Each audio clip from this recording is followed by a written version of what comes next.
Curvy jerking off to extra curvy pieces of driftwood and scaving off that skirt stag.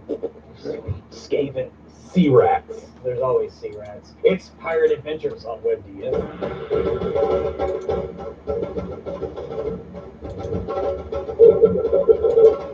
Set sails, hoist the main with shaft thing. Yes, the yard arm and the boat swing. No, it's a bosun. They got the whistle. Yeah. With the ball. Yeah. Cuff the ball whistle.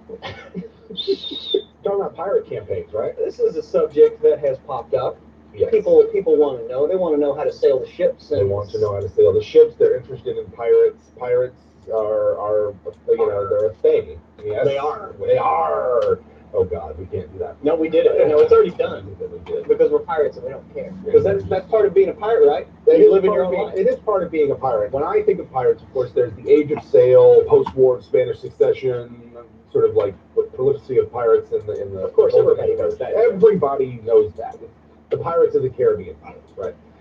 Right. Right, but that's not the only, like, what kind of pirates are we talking about when we talk about a pirate campaign? Because there's other sort of historical eras to draw inspiration from, there's other sort of fictional sources we can draw inspiration from. Yeah, you don't have to just be pigeonholed into Jack Sparrow stepping off of the freaking crow's nest and stumbling around. Like the drunken Keith Richards, which is, I understand, is redundant, but it's how they trade. The first Pirates of the Caribbean movie is a fun movie, right? Like, I haven't seen any of the others. Well, no, it seemed like they went off the after the first one, they pretty much went off the deep end. Right, but the first one's a great example of what you can kind of get up to a pirate campaign, and I think like there's other areas. Vikings are pirates, right? They use boats to raid up and down the coastline and the rivers of continental Europe, and they did that for a couple centuries before they stopped.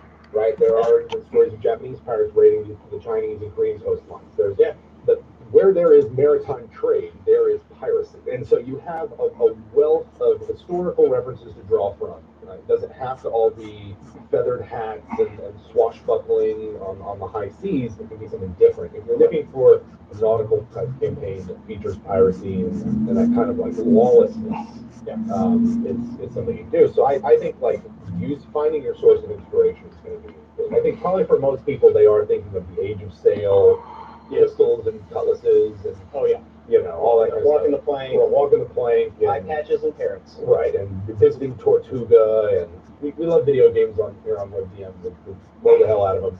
And to me, Black Flag is the pirate. Assassin's Creed Black Flag is the pirate game to top all other pirate games. Like GTA on the high seas, kind of? Basically GTA on the high seas. And so I would draw a lot of inspiration from something like that, where, have a setting where there's maybe a lot of islands, a lot of opportunities for you to sail your ship and move around. It doesn't have to be an archipelago or a series of islands. It can be sort of a coast, or I like the idea of like river pirate. Yeah, not high seas or anything. You're just on a boat. Maybe you're even hiding out who you are.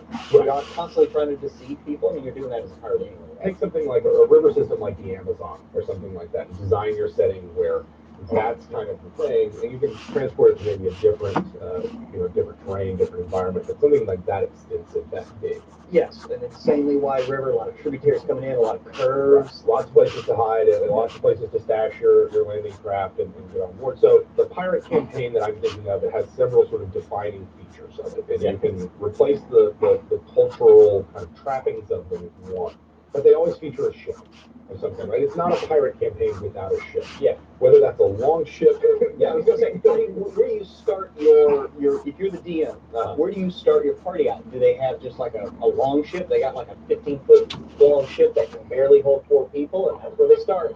Or do you give them something a little bit more? This is the flipping thing. You should start where your campaign is going to begin. If you want your characters to be the officers on a large sailing vessel, traveling the high seas, engaging in piracy and trade and smuggling and all that other kind of stuff, then start them there. Right. And just have it be established. Now, you can sort of ease into it where they find their own ship. Tell them you're already a part of an established crew.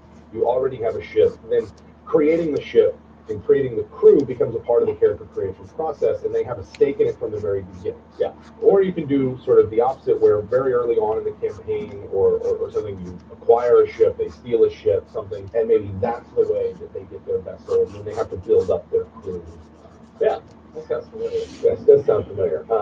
Maybe they inherit the ship. Maybe they're crew members on the ship, and there's a calamity or something, and they take over leadership of it. Right, there's a storm or something, or maybe their first adventure is they go to hit a ship. Well, that's a setup. It was a setup, yeah. Two other ships come up, they barely make it out with their lives. The ship's barely intact. Right, but the captain's dying, the first mate's down. So that's sort of one way to kind of start your campaign off. But I am really a proponent of, if you're wanting to run a pirate campaign, if you're wanting to run a campaign that features the nautical elements and everything else that the pirate campaign entails, then start there. Okay. And if you're not, then get to it within like 3 adventures. Right, yeah, you need to get on the high seas pretty quickly. Right.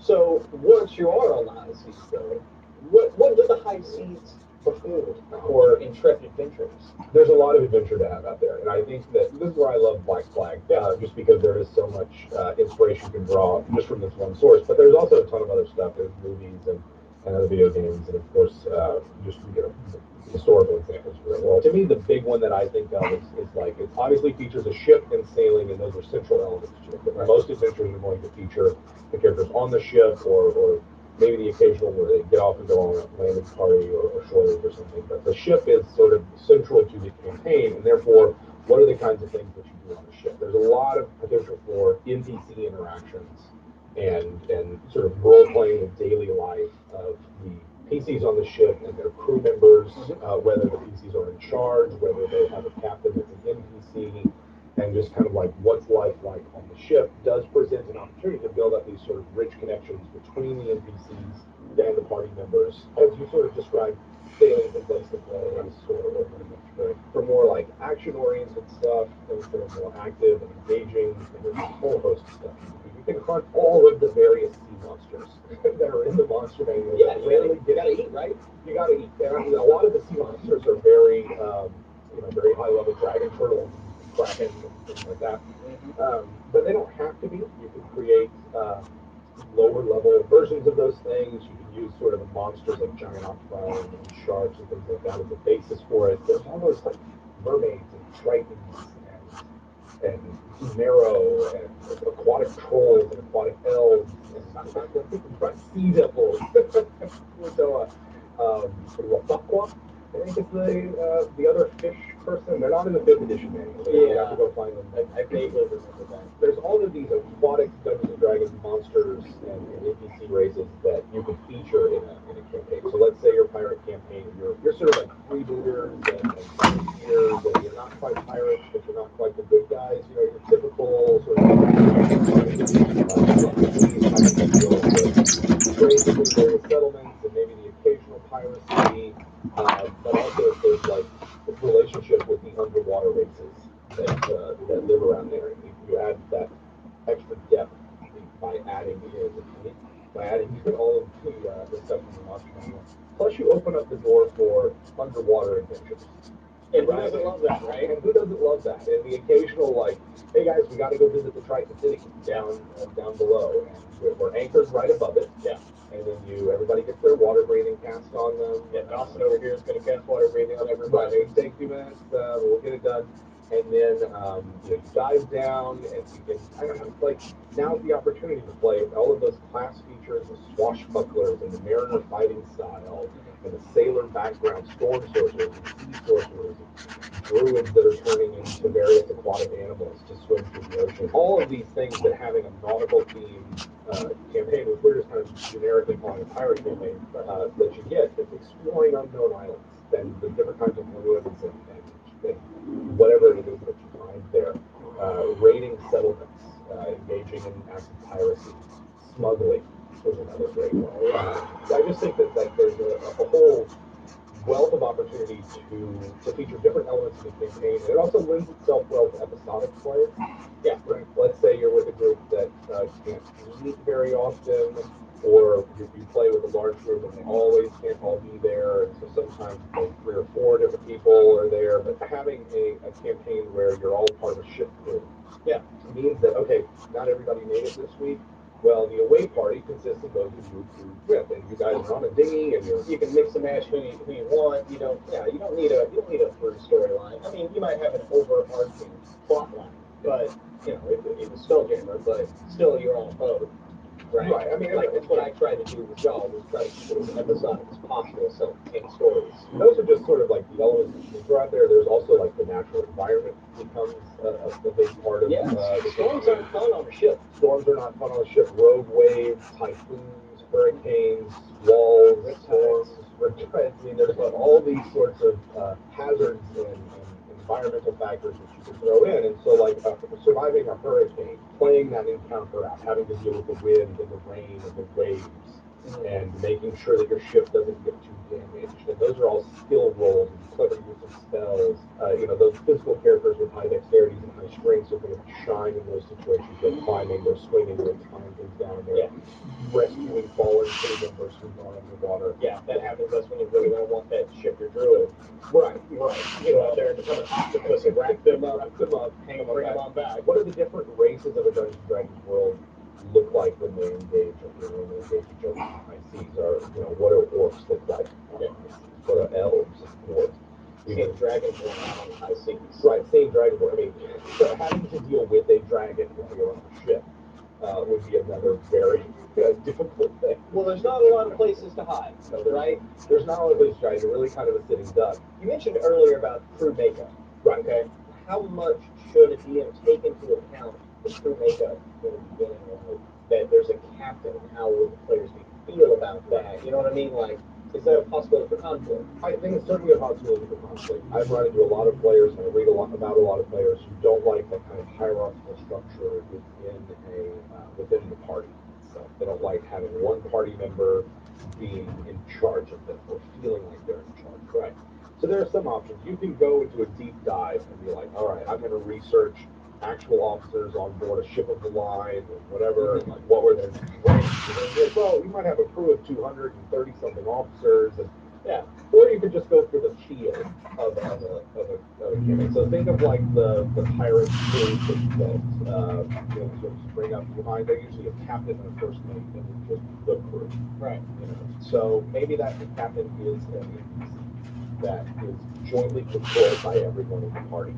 And then the players themselves take a step back and go, okay, here's what we are doing as a crew, and have the captain speak that, and then when they get down to their character, then they sort of fill their individual roles. And that way, everyone participates in being a captain with decision making. Therefore, no player is lording it over another player or anything like that. In game, there is still a captain and issue orders and those things. It's just the players who control it.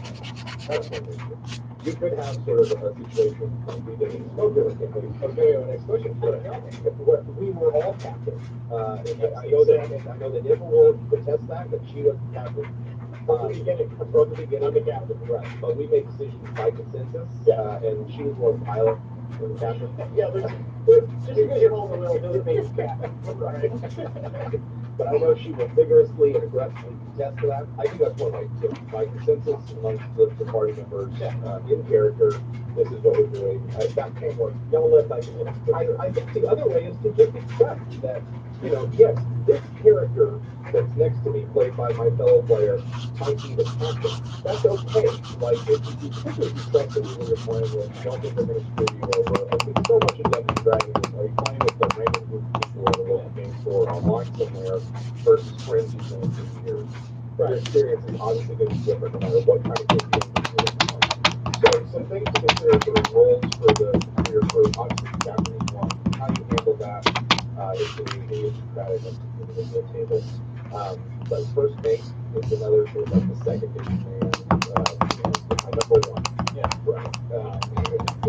Everyone doesn't want to be right for stepping over chairs and whatnot. Stepping over chairs and moving the ladies. Somebody has to be in touch with his feelings.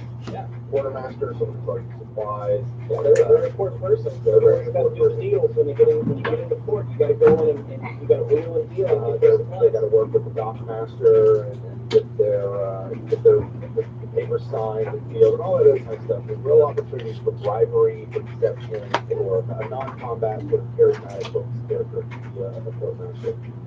There's a master of arms, right? Like someone who's in charge of repelling orders from the ship, leading boarding parties for the ship, training the crew, that kind of thing. And then the other sort of like master of the watch, someone in charge of security, making sure that the ship is safe when it's in harbor, that people aren't sneaking aboard, that stowaways aren't there, that people that are supposed to be on watch are actually. Yeah. Those are some of the bosun, the boat swing. the boat swing, the Yeah. bosun. Yes. And you can go deep down and get into the nitty gritty of sort of what's going on. I prefer the passenger. Yeah. Right. Yeah. Just name a couple of people at the top. Captain, first officer. Right. And then I do like the idea of having the entire party be a crew member, yeah. An officer in the crew. Therefore, each party member has a certain area that they are in control of. Yeah, and to go back to our most recent experience, that's the way y'all kind of set up for a while. Because you were like the master of like whispers, kind of. Yeah, security. Hilo was security in himself. Yeah. He acquired those two positions for himself. No one really knew that he was. No one really knew, but that's all right. That's just the kind of person he was. But I think the ship's counselor. Yeah. That was Joseph, Audie's character. Audie's character was ship. And then, of course, the ship technomancer, Josh's warport transmuter. Yeah, he was either in there going to save the day or blow up the ship. No one really knew. The sounds never changed though. They were loud, ominous, and constant. Yeah, and I think this is a good time to say, if you're curious about Spelljammer and you're curious about D&D amongst the stars, space fantasy, science fantasy, then everything that would apply to a nautical and or pirate campaign is just dressing. Yeah, that you then change to run a Spelljammer or even just like a non-D&D based. Yeah. You want into Star Trek or Star Wars or something like that. Slap some extra Genesis on it? Sure, hyperlane. I mean, there's a ton of or you could do like Doug the Nerd. He would cover all of them at once in his Spelljammer campaign. Like, we'll just throw it all in there. Screw it. So I think I want to play. that should be fun. So, that's what you can have. You have this opportunity for, really rich interaction between the crew, the characters, and an opportunity for different types of adventures that take you through different sorts of challenges, monsters that are never used, and the fact that you can be pirates. I would say, if you're going for like the classic Pirates of the Caribbean sort of feel, mastering commanders and field, consider bringing guns into your game. Well, pirates have guns. I'm sorry. Like, when you think about that era, they all had guns. That particular era, That particular era, they had little pistols. They had like 6 of them. Right. Just the guy with a musket in the crow's nest, picking people off. I would say that. Obviously everybody's different. Guns are a very controversial subject in D&D, and obviously real world opinions about them and feelings about them intrude on that. And so it's one of those things where you want to kind of like make sure everybody's on board. But I would encourage you to yeah, and if you want a different feel, then go more to the Grey Druids, like we're talking about, like Scandinavia, the like we're gonna have talk for a second. The Vikings coming down, raiding fishing villages along the coast, going into the river, coming up rivers, and you can go that way. There's nothing wrong with that. No, not at all. We've talked about Spelljammer. What are some other fantasy settings for pirate theme? To me, the big one is the Lady of Personality Singapore. Yeah, sort of a collection of islands just off the coast. They have their own sort of political structure. It's different from the rest of Corvair. It's sort of along with major trade routes. You have several Dragon March houses that are constantly sending ships and airships moving through there. There's a rich sort of underwater culture of trident, sea devils, and merfolk and everything that are there for you to interact with. You have above the waves and below the waves. And I think that offers a really interesting possibility. I've always wanted to run a campaign where you were playing like agents of one of the Dragon March houses on like a fast attack ship. Yeah, and you're there to protect the other ships from pirates. Yeah, and you have to deal with the fact that you're not a government entity. There are princes and principalities that are there, and then you have to navigate with and deal with and to oppose. But you have backing with the dragon. I think that could be really fun. Another example is just the Sword Coast, right? Like, it's the Sword Coast. The Sword Coast, there's like 5 or 6 cities up and down the Sword Coast. They all trade with one another. Where there is trade on the ocean, there are pirates. Where there are pirates on the Sword Coast, there's Captain Gurmont and the Sea Sprite there to thwart them in every turn. And pirate hunting is another great one. Everything that we've mentioned here about about that applies to a pirate hunting. These are good guys and maybe have the blessing of the master lords of water go out there, clear the sword coast of pirates, and Yeah. you'd start in towns and go all the way down to Kelmshan and just clear the area, the coast, all the little coves and inlets. Yeah. So halfway through the campaign, the pirates set you up and you take out a normal ship, and then you have become the And pirates. then you have to become the pirates now. Yeah, and then you have to deal with the one that's got the beholder captain that disintegrates a piece of your hull. There's a lot of different things that you can so yeah, pirate campaigns, love them. I would. It's been a long time since I've had a chance to run something like that or play it, but they're always on the back of my mind. And yeah, not having specific like fifth edition resources that I can point to for it. I think like sort of sources of inspiration found in other things sort of capture people and the pirate.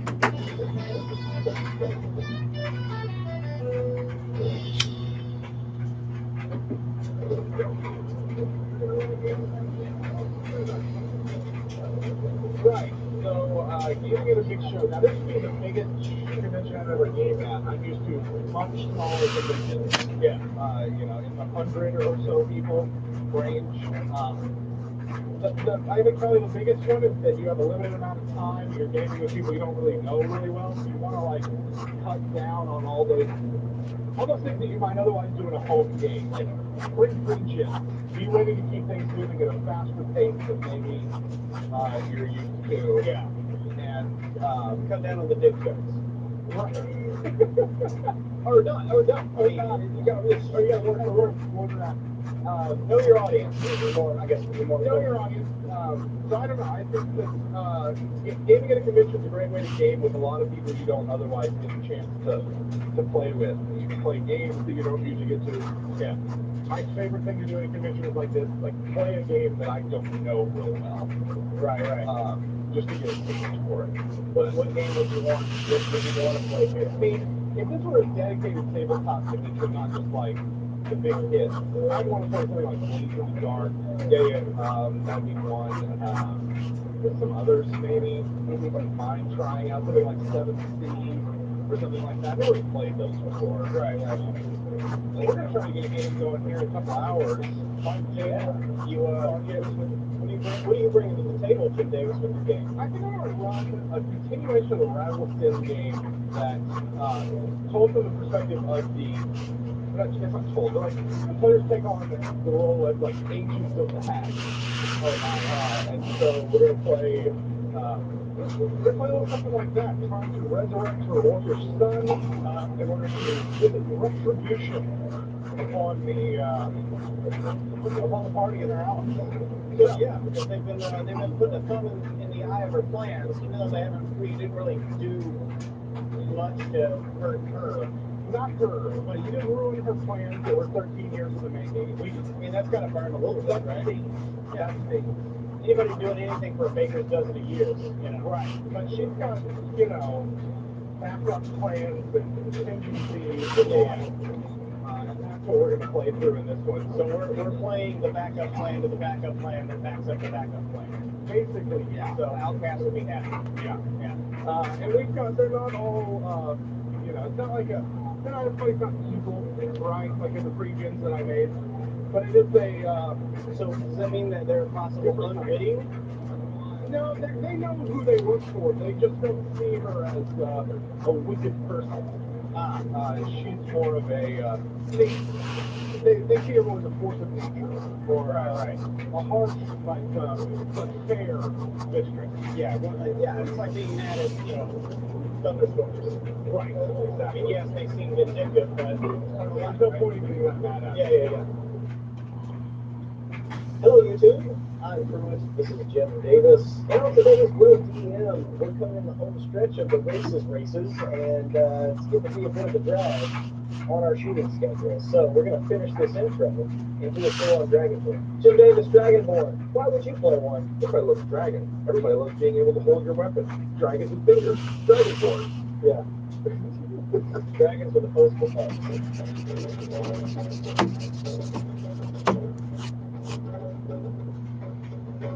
What was born first, the dragon or the egg?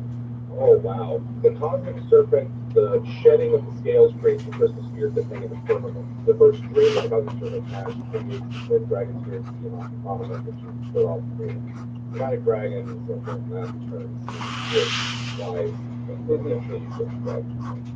Dragonborn are one of those races in Dungeons and Dragons that are indicative of just the general zeitgeistiness of fantasy moving away from like medieval Euro fantasy. Right. And you can see it in the art, you can see it in a lot of stuff. Of course, third edition was all dungeon pumped out, and I really like the art. Fourth edition sort of straight thematic. It seemed like they brought a unified style to a lot of the more monstrous and more yeah. So I think it's sort of indicative that players out there want more than just like knights in shining armor, princesses in towers, and playing dragons and things. They want to be the dragon. And that's what Dragonborn offer the player is a way to be like, you want the majesty, the mystery, the power that's associated with dragons, but PC size.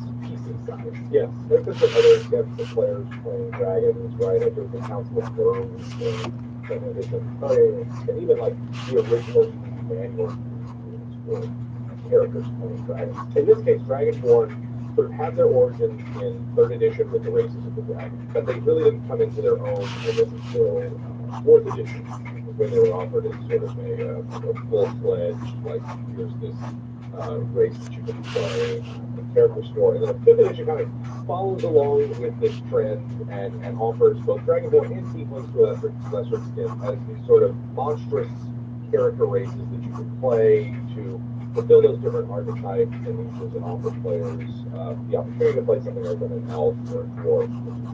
Yeah, because everybody used to want to play half dragons all the time. And then take that what the level adjustment was 8. Yeah, or something like that. Ridiculous. They were just like, well, let me just give them some scales and do whatever.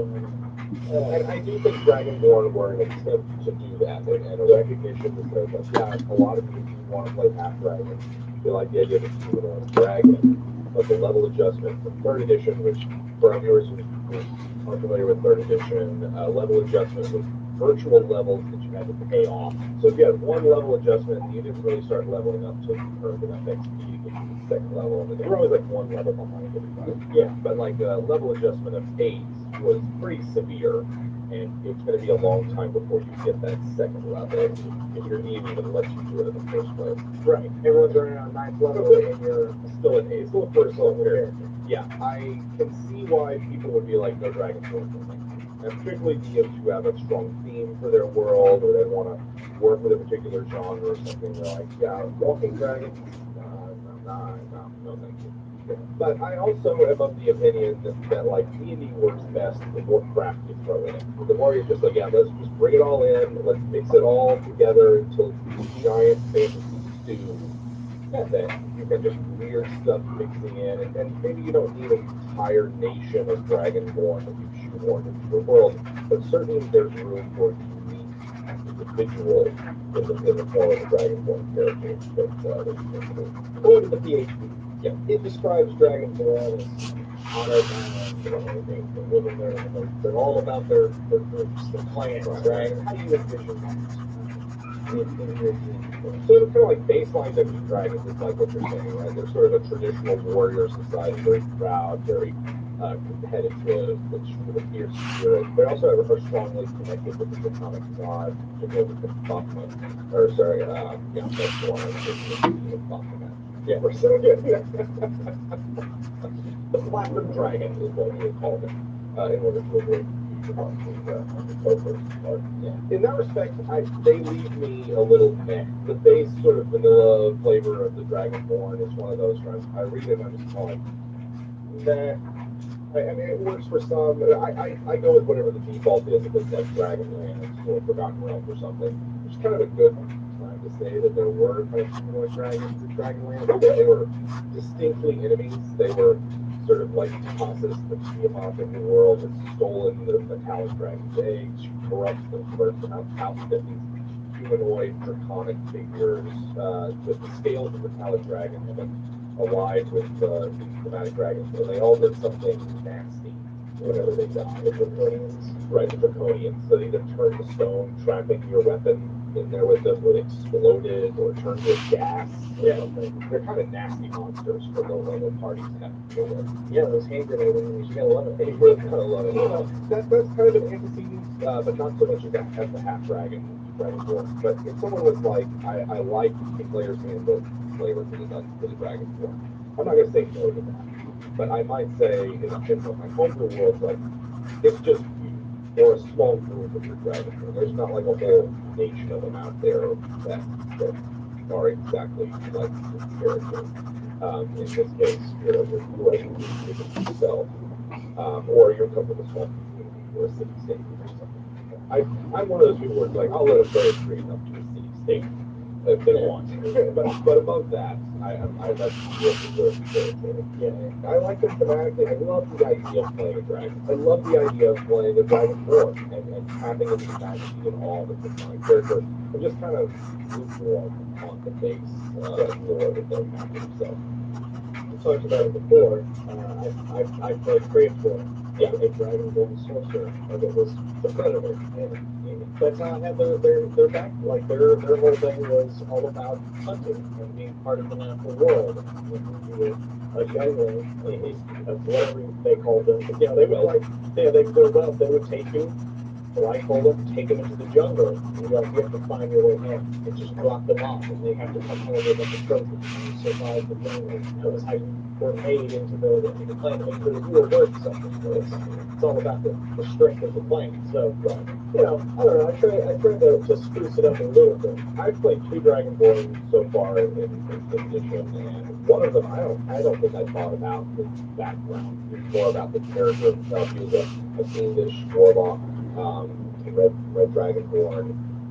His whole deal is that he thought his axe was possessed by the spirit of his stepmother, but it wasn't. Devil, stray. And so I didn't get to play the character that much, but I enjoyed a strength-based warlock. That was interesting. Good one. And the other was for a one-shot. Grand Element, not the same campaign. I played a dragon who was cursed to humanoid. I like that kind of background for Dragonborn, and I could easily see having a whole group or community of Dragonborn consisting of dragons who are cursed to humanoid form, and they band together because they realize that yeah, we can't be solitary individual sort of loners anymore like we used to. Our power such communities that we have to stick together. But now you've got a bunch of solitary creatures who are forced by their cursed circumstance to learn to live in a society together, and I think that could be pretty interesting. On a city of cursed dragons. The city of cursed dragons, all of them with their own individual swords. You're looking at like Wakanda in the middle of what I mean, like these are rich fuckers. They're all coming together to protect what they have. Protect what they have, probably very secret. They don't want others to know about their condition or their status. But the character that I made was and also they're looking for a way to remove the curse. So it could be an interesting. Hell, that could be a whole campaign. That could be a whole party. Like they're the first party of outsiders they're allowing in because they've shown their prowess and they can help.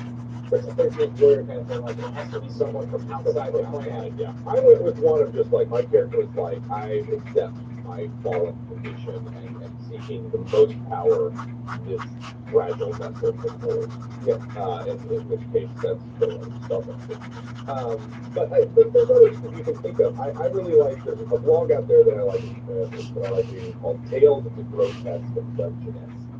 And it's a 5th edition oriented Dungeons and Dragons blog where the guy's got a couple of homebrew settings he's created. One was inspired by Bloodborne, which is really kind of cool. And in this one, dragons are manifestations of sin. Right? So a dragon is created when a community is engaged in excessive greed, or a location or site of excessive violence or wrath might spawn a red dragon that then grows in terrible power and do it. So a dragonborn is the manifestation of an individual sin as a physical corruption. So, someone who's a red dragonborn maybe started life as a human, but greed and avarice and deceit starts to burst scales, bridges along their back walls until they wake up one day and their inner corruption is manifested as an outer monstrous appearance. And so every dragonborn is different and unique, and respect. And I like that one because, first off, I love anything that turns a CR0 peasant into a monster.